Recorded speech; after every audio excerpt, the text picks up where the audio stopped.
अध्यक्ष महोदय, पण वर्तमान परिस्थिती काय आहे महाराष्ट्रातली, वास्तव काय आहे हे देखील समजून घेतलं पाहिजे. अध्यक्ष महोदय, दुष्यंत कुमार एक हिंदीतले फार सुप्रसिद्ध कवी आहेत.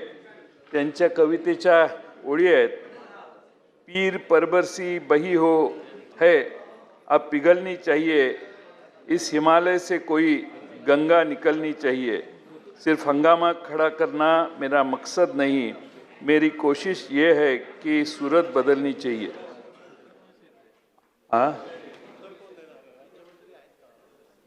राज्यमंत्री अध्यक्ष महोदय नाहीत, अर्थमंत्री बसलेले निघून गेले आणि वरचा सभागृह सुरू झालाय ना. नाही, असं नसतं. बजेटच्या भाषणाला शेलार साहेब आहेत, कॅबिनेट मंत्री आहेत, मामा आहेत. हे फार हुशार मंत्री आहेत, पण अर्थसंकल्पाचा विषय राज्यमंत्री.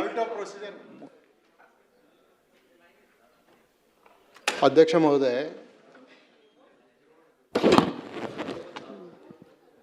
बोला बोला.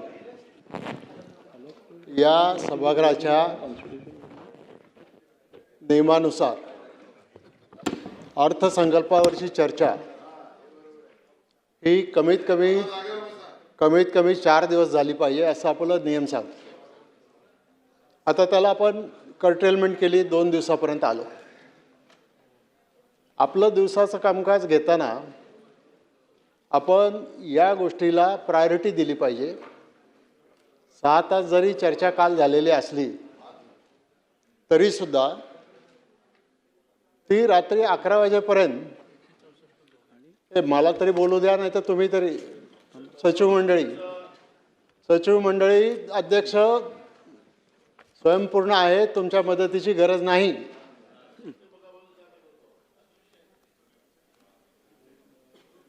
काल रात्री ती चर्चा 11 वाजेपर्यंत झाली असेल तर त्या चर्चेला काही अर्थ आहे असं मी मानत नाही. कारण अर्थसंकल्प हा सगळ्यात महत्त्वाचा विषय आहे. बाकीच्या एखाद्या विषयावर सभागृहातले ज्येष्ठ मंत्री किंवा अन्य मंत्री ऐकतील, नोट्स घेतील, पाठवतील.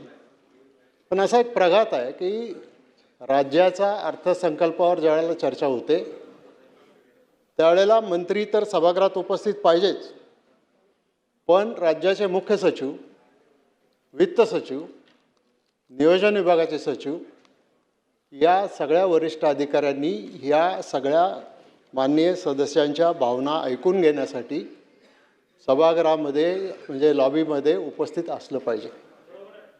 ते होत नाही. आणि बाकीचे जरी ठराव काही जरी आले आपल्याकडं, नियमात त्याची तरतूद आहे, त्या ठरावावर सुद्धा 2.5 तास चर्चा. पण आता सदस्य मागतात, आपण वेळ देतात तर ठीक आहे. पण हा अर्थसंकल्प सगळ्यात महत्त्वाचा विषय आहे. माझी आपल्याला अतिशय नम्रतेने विनंती आहे की या विषयाला गांभीर्याने पाहिलं पाहिजे. आणि नेहमीच मग अर्थसंकल्पावरची चर्चा असो किंवा खातेवार चर्चा असो, त्या खातेवार चर्चेमध्ये सुद्धा त्या विभागाचे सर्व वरिष्ठ अधिकारी लॉबीमध्ये उपस्थित असणं अपेक्षित आहे. मला असं वाटतं की आपल्याला जर किती तास काम केलं याच्यापेक्षा क्वालिटी ऑफ द डिस्कशन ही जर आपल्याला चांगली ठेवायची असेल तर या सगळ्या गोष्टी मी आपल्यासमोर मांडलेल्या आहेत. मी आता 36-37 वर्ष या सभागृहात आहे आणि मी त्याच्या आधीही सभागृह पाहिले. ज्या गांभीर्याने सभागृहाला या चर्चेच्या निमित्तानं पाहिलं जायचं, हल्ली आम्ही तेवढ्या गंभीरतेने पाहत नाही.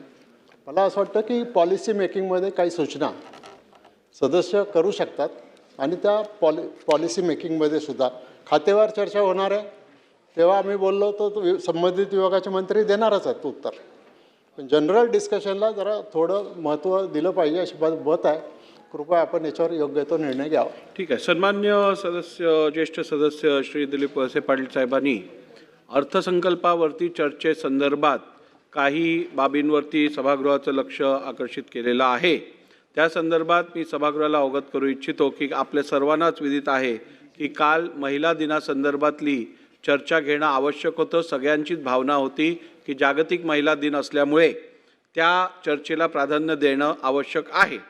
त्या अनुषंगाने काल आपण ती तो विषय चर्चेला घेतला, तो प्रस्ताव चर्चेला घेतला, त्याच्यावरती चर्चा झाली आणि जवळजवळ 4:30 वाजेपर्यंत ती चर्चा चालली.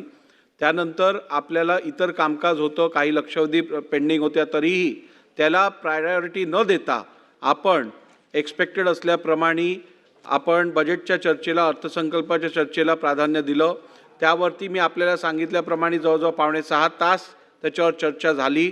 काल 11:13 सभागृहाचं कामकाज चालू राहिलं आणि आजही आपण जर ऑर्डर ऑफ द डे बघितला असेल तर त्यात प्रश्न उत्तरं, लेईंग आणि त्यानंतर आपण बजेट म्हणजेच अर्थसंकल्पीय चर्चेला प्राधान्य दिलेलं आहे. आजच्या दिवसात आपण एकही रेग्युलर सिटिंगला लक्षवेधी दाखवली नाही आहे. त्यामुळे अर्थसंकल्पावरच्या चर्चेबद्दलचं गांभीर्य संपूर्णपणे पीठासीन अधिकारी म्हणून मला आहेच आणि शासनाची पण हीच भूमिका आहे असं मला कळवण्यात आलेलं आहे.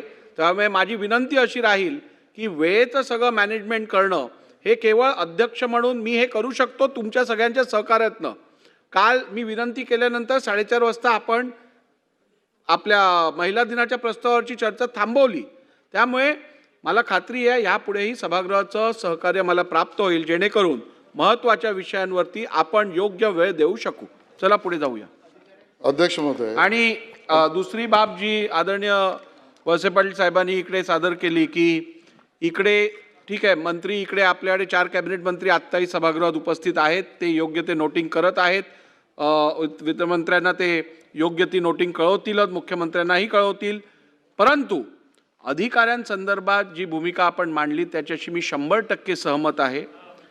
जरीही अदृश्य गॅलरी असेल तरीही या गॅलरीमध्ये सगळे सिनियर सनदी अधिकारी इकडे उपस्थित संबंधित राहणं आवश्यक आहे. यापूर्वीही पत्राद्वारे मी त्यांना कळवलेलं आहे.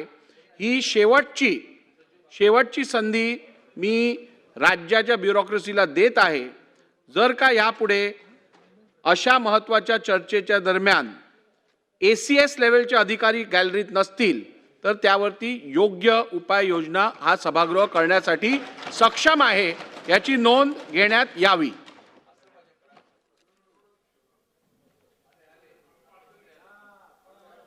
महाराष्ट्रातील ताज्या बातम्यांसाठी बघत रहा टाइम्स टुडे टीव्ही. सोबतच शेअर करा, सबस्क्राईब करा आणि बेल आयकॉन प्रेस करा.